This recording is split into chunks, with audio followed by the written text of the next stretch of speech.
Dr. Jeremy Adler. I'm the Tippecanoe County Health Officer. I'd like to welcome you to our local COVID-19 update. Today I'm pleased to be joined by County Commissioner Tracy Brown, West Lafayette Mayor John Dennis, Dr. James Bean from IURNet, Dr. Dan Wickert from Franciscan, and Dr. Esteban Ramirez from the Protect Purdue Health Center. I will begin today with our review of our local COVID-19 data. On the screen you'll see a summary of the 5 data points that we've been tracking during this pandemic. The first is the number of new COVID-19 confirmed cases in Tippecanoe County. The second is the percentage of COVID-19 tests that are positive. This is also known as the percent positivity. Third is the number of COVID-19 hospitalizations, including the number of patients in intensive care units and on ventilators. Fourth, the number of emergency department visits for respiratory illnesses. And lastly, the number of deaths due to COVID-19. This slide summarizes our cumulative case data for Tippecanoe County. As of today, we've had nearly 20,000 cumulative confirmed cases of COVID-19. Of those, just over 17,000 are considered to be recovered, leaving us with 2,500 active cases. As you can see, we've had just over 1,500 new cases in the last 28 days and 332 new cases in the last 7 days. We have now 197 deaths due to COVID-19 in Tippecanoe County. This is an increase of 5 compared to 1 week ago. This slide shows the number of new confirmed COVID-19 cases by day, dating back to last March when the pandemic began. As you can see, we experienced a very significant surge during November, December, and early January with some very high numbers. Fortunately, our numbers of new cases each day has been decreasing to a much better number. We're watching this trend very closely. This next slide shows the same data, but as the average daily new cases by week. You can see the shape of this curve is very similar, with a very steep increase in our average daily cases in November and December, and now falling to its current level of 49 average daily cases.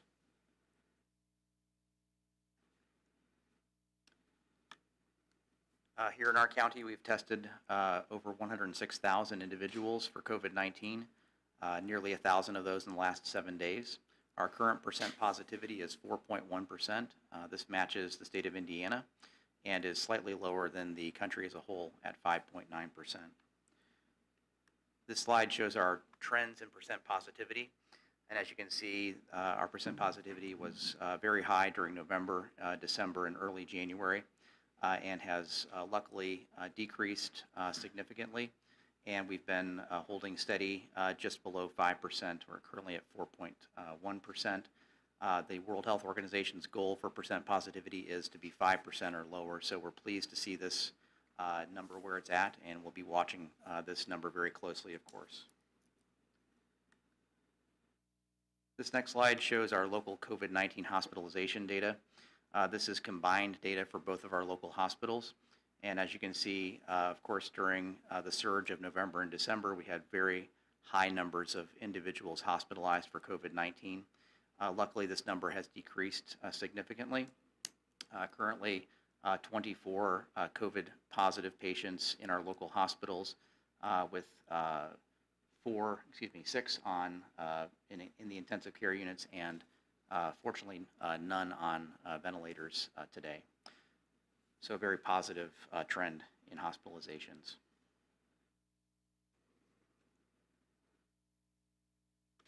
And this slide shows our ER visits for respiratory illnesses.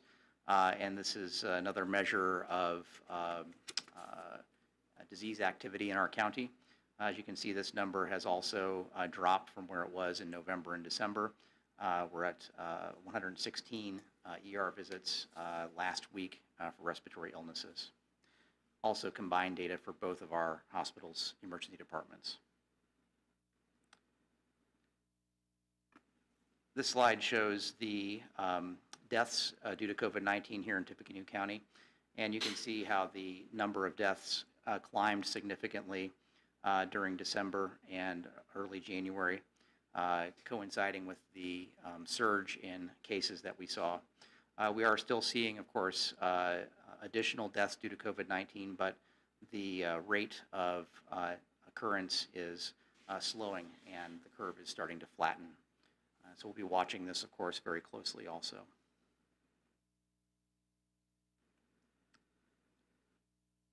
This slide summarizes our cumulative school data here in Tippecanoe County for our K through 12 schools. This is all schools and school systems combined. So far, just over 1,600 cumulative cases, confirmed cases of COVID-19 since the beginning of the school year in August. This is 67 more than 14 days ago. And you can see the breakdown of the cases listed there among students, teachers, staff, et cetera. This number of cases has resulted in just over 10,000 close contacts quarantined since the school year began in August, 338 of those occurring in the last 14 days.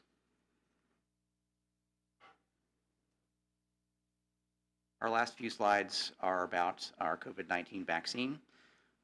Here in Tippecanoe County, we've had a total of just over 21,000 Tippecanoe County residents receive their first dose. About half of those, 10,319, have received their second dose, so are considered to be fully vaccinated. Right now, groups being vaccinated include healthcare workers and public safety personnel, long-term care facility residents and staff, and people ages 60 and older. The Indiana Department of Health lowered the age criteria yesterday from 65 to 60, so we're now pleased to be able to offer the vaccine to individuals ages 60 and older. And of course, we'll be awaiting further expansion of eligibility criteria from the State Department of Health. Our County Health Department vaccine clinic is located on Maple Point Drive in Lafayette. We offer the Moderna vaccine, which is a 2-dose vaccine given 28 days apart. The hours of operation for our clinic are posted on the slide. We are providing the vaccine by appointment only. Currently, only to Indiana residents, ages 60 and older, and also healthcare and public safety personnel. You can register if you are eligible by going to rshot.in.gov or by telephone by calling 211. I also wanted to add that we have an additional way for some individuals to sign up for vaccination. If you are 70 and older and have not received your COVID vaccination, you may call us directly at 765-269-4034 during our clinic hours and schedule an appointment. So again, that's 765-269-4034, and that's for individuals age 70 and older who have not yet received their vaccine. So we are pleased to see the favorable trends in our local COVID-19 data continue. This week, the Tippecanoe County remains yellow on the Indiana Department of Health COVID-19 dashboard. We are hopeful that these trends continue, but we need to remain cautious, especially with the spread of new variant coronavirus strains, which will likely be the next great hurdle in this pandemic. This week, the U.S. reached a tragic milestone as deaths from COVID-19 surpassed 500,000 nationally. Locally, we continue to see deaths from COVID-19, but it appears that the rate at which deaths are occurring is starting to slow. Nevertheless, to prevent disease and save lives, we need to continue preventive measures, even though we may be tired of these measures. Continue wearing face coverings, social distancing, washing your hands, avoiding crowds, and staying home when sick. Get vaccinated when it's your turn. The COVID-19 vaccines are safe and effective and are a very important weapon against this virus. Remember that your actions really do matter and are more important than ever with the new variant coronavirus strains.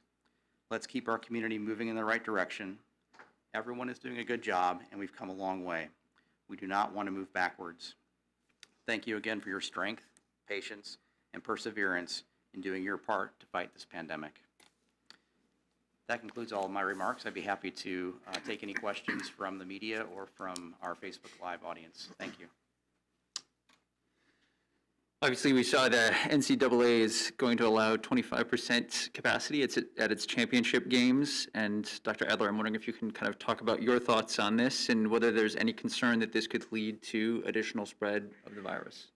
Sure. So the NCAA announced last week that they will allow up to 25% capacity at the different venues for the men's basketball tournament in March.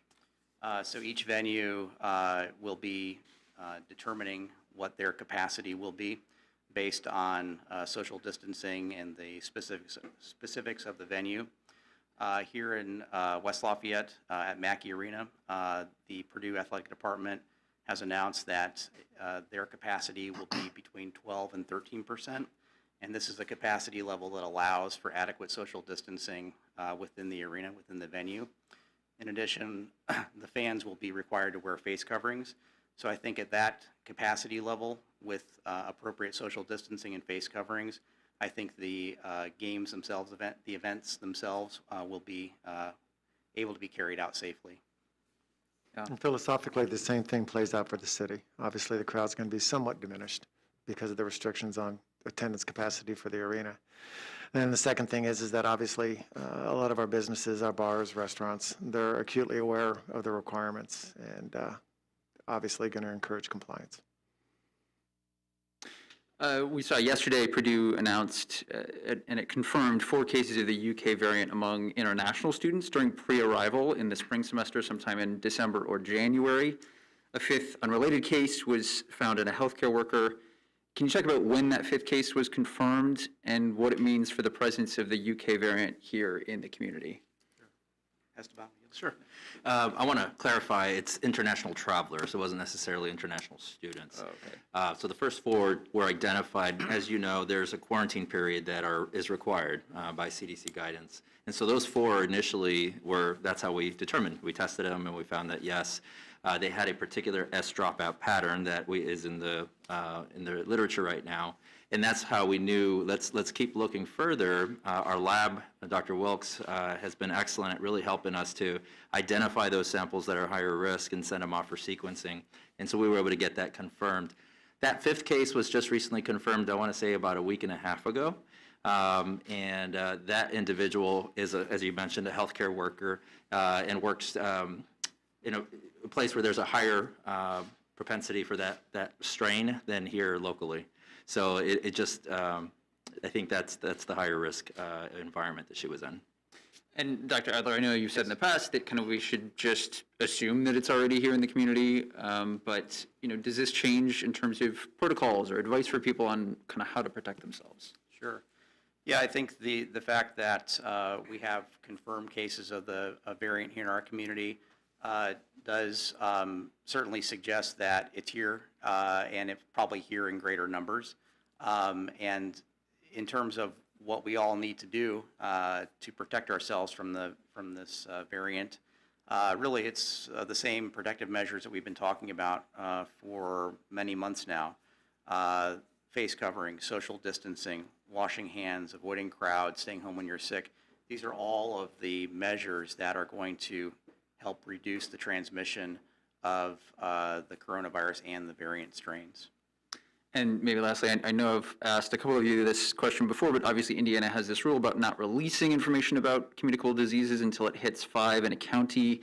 Is there any feeling that it would have made a difference to protecting public health to be able to report the presence of the UK variant back in, either December or January when we first detected it? I think that the CDC and the State Department of Health have been telling people that they should assume that the variants are here in the U.S., that they probably have been here for quite some time, and that we need to act accordingly. So I think that the message would have been the same protective measures that we all need to continue doing. It's just now we know that the variants are here, and we need to really double down on our efforts. Emily DeLetter at the Journal and Courier. Dr. Ramirez, what can you share about Purdue's animal disease diagnostic laboratory, testing for the UK variant, and do you plan to test for other variants in the future? Yes, so the ADDL has teamed up with Dr. Carpy's lab, who does the sequencing for us, and she's at Purdue as well. Her and her team take care of all the sequencing for us. We are doing random sampling as well to see if we can detect any of the other viruses or viral strains that are out there. So yes, that's underway. We've been working closely with the state at their recommendations. Is there a particular sampling amount that we should be doing, or how often? And so we're working with them, and they're giving us as much guidance as is available out there in the literature. So yes, we hope that by doing this sort of random sampling, if it does appear in this area, we'll be able to report that. Sure. And I was also wondering if you could share about the Purdue vaccine location, if you have any update of when you'll get the go-ahead to start with that. Yeah, so as I mentioned a while back, we were given word that we are approved as a vaccine site. We still have not received word of when that shipment will arrive. So because it is a closed environment, meaning we're just vaccinating our own Purdue University, I would imagine that perhaps the prioritization is maybe lower than the local community, so that would make sense. So as of now, I don't have any word on how soon we'll get that shipment. Sure. And Dr. Adler, experts have kind of warned that the UK variant will be the predominant strain by around Marchish. Kind of with that information and cases already having been found here and confirmed, do you recommend double masking at this point? That's a great question. So last week, the CDC did release some new guidance on face coverings and masks. And really the take-home message, I think, in their guidance was to be sure that the mask you're wearing fits properly. We often will see people with loose-fitting masks, masks down underneath their nose or even down on their chins. Clearly, those are not going to be as effective. So wearing a properly fitting mask that covers the mouth and nose is very important. Not having large gaps in the masks are very important. And the CDC, in their guidance, provided some suggestions for ways to improve the effectiveness of masks. One of those was wearing 2 masks. They also had several other suggestions, such as tying down the corners of the mask with the ear loops so that there's a tighter seal. So I would encourage individuals to take a look at that guidance on the CDC's website and to take a look at their own masks and make sure that they're wearing properly fitted masks that will offer as much protection as possible. And we hit the 10,000 fully vaccinated mark, today within the county. Kind of with that numbers and with the progress that we're right now, do you have a sense of, if we kind of stay where we are, when we could reach herd immunity? Well, we're still a long way from herd immunity. That's about 70% of the population. So, every vaccine we get into an arm is one step closer to that immunity, to that herd immunity level. And so that's what we're working towards. I think that as more vaccine becomes available, we'll be able to vaccinate more people quickly. In addition, there's word that the Johnson & Johnson vaccine may very well be approved by the beginning of March. And that's a vaccine that will likely, because of its storage requirements, will likely be available through doctors' offices. So we'll have many, many more vaccination sites available, and that will really increase the rate at which people are vaccinated and help us get to that herd immunity faster.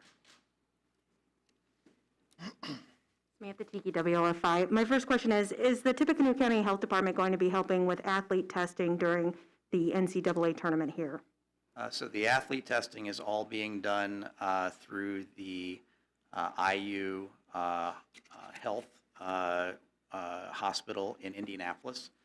So all of the testing will be done on the players there. They're all being housed in Indianapolis, and they'll be bused to Mackey Arena just for the game, and then they get on the bus and they go back to their hotels in Indianapolis. So all of the testing will take place primarily in Indianapolis.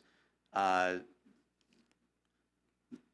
may be some times where if there's a need for a repeat test, they may have that done here locally, but it'll be done through the IU Health organization. Okay. Testing is down across the country. Is that the same trend here? Yes. Go back to this slide here. If you look at the number of tests administered in the last 7 days, 989. That's a lower number than we usually see or that we've been seeing for quite some time weekly. It's normally over 1,000, close to 1,500 or more. So yeah, our local trend is the same as what you're seeing across the state and around the nation. And with that being said, Happy Hollow, or the old Happy Hollow, was registered as a potential testing, or excuse me, vaccine site. Is that going to happen soon in the future with testing going down? I'm not sure if that's going to be a vaccination site. It may be in the future. It really depends on vaccine supply, and that will really drive how many additional vaccination sites we'll have here locally. And then with vaccine supply, are we still getting the same amount of appointments scheduled per vaccine, or are we getting a surplus? Are you asking if Are we, before, we were only getting the amount of vaccines to fulfill the appointments. Are we getting a surplus now, or is it the same thing? it is the same thing? So the appointment schedule is set according to the amount of vaccine that's distributed to us, allocated to us by the State Department of Health. Okay, thank you. Thanks.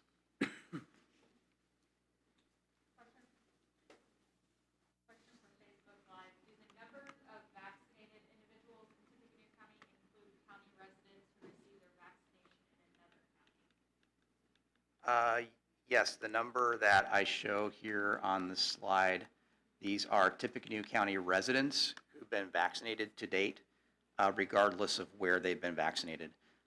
Likewise, these numbers do not include non-Tippecanoe County residents who've been vaccinated here in Tippecanoe County. So these are just Tippecanoe County residents who've been vaccinated at any site. Dr. Ramirez, my understanding is that the kind of animal testing lab is only testing kind of Purdue, people directly connected with the Purdue University. And so I'm wondering if you can speak to, actually maybe Dr. Adler, you can speak to what variant testing is taking place in the greater Lafayette community. Is there any kind of testing for variants taking place? Sure. So the testing for variants is actually done through the State Department of Health lab. And what they do is they each week test a number of samples randomly for variants. Then they also run tests on test samples that are submitted where there's a high suspicion for a variant strain. And it was announced, yesterday that the people 60 to 65 could start receiving the vaccine. And I think the State Department of Health reported that over 91,000 people signed up in the first 8 hours it was available. Do you have an idea of how many signed up locally? Gail, you have that?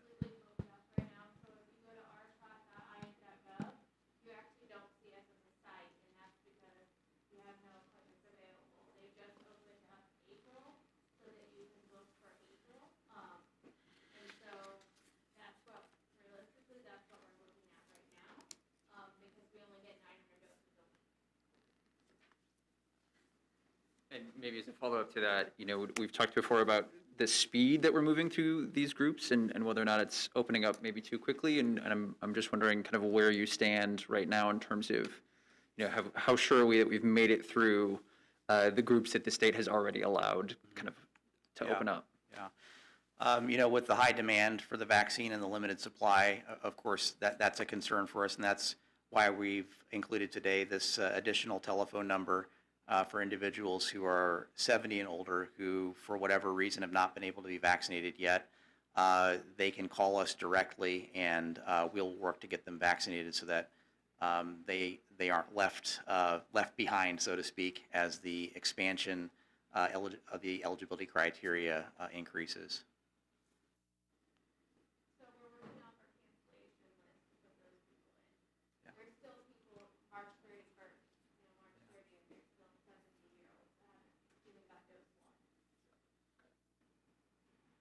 Question from Facebook Live. Could you please elaborate on the percent of positivity rate? It doesn't seem to follow the number shown on the dashboard. Today is 50 new with 224 tests, but our positivity rate is trending down.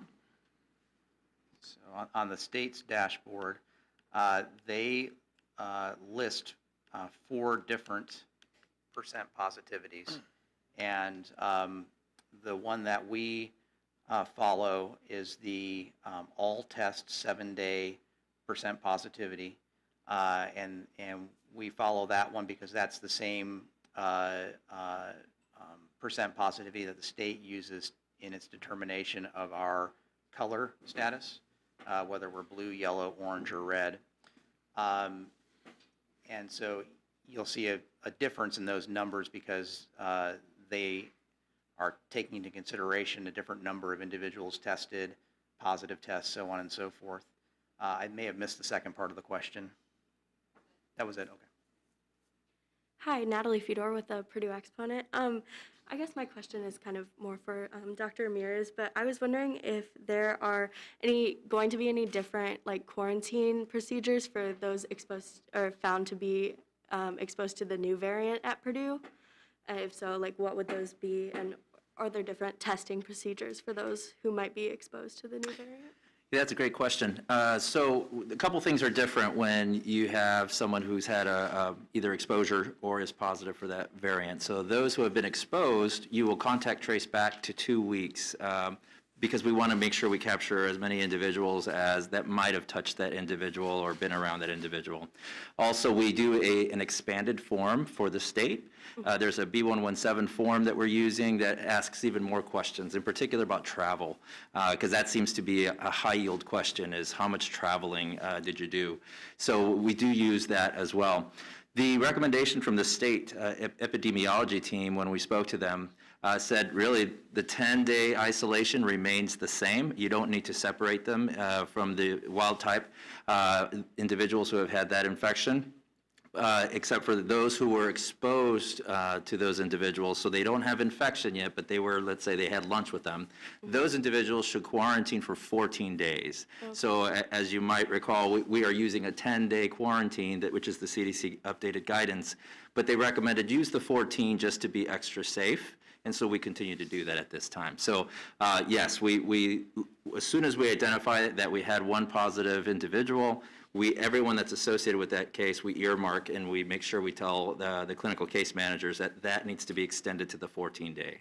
Will they be quarantined at a different place? Sorry, I didn't answer that. Yes, they will be in a separate area. Okay, okay. Mm-hmm. Do we know where that is or we're not? It's in the same location, it's just going to be a different building. Okay, Yeah. Gotcha. Okay. Oh, and then one more question.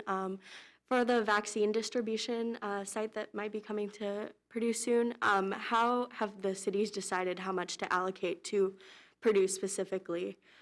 Is there a way to? We haven't heard how much or how little we're getting. We'll be happy with whatever we get, and we'll be happy to get it in people's arms as fast as we can. Mm-hmm. We do have everything set up and ready, but we understand that there's a prioritization list, and we want to respect that. Gotcha. Thank you. Mm-hmm.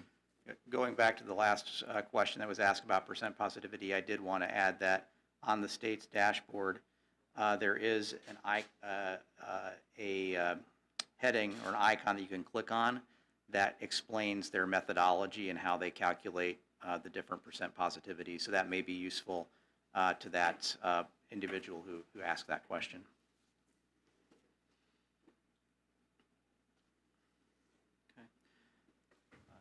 If there are no further questions, did you have another question? Okay. Okay. If there are no further questions, we will wrap this up, and I'd like to thank everyone for coming, and we'll see you next time. Thank you.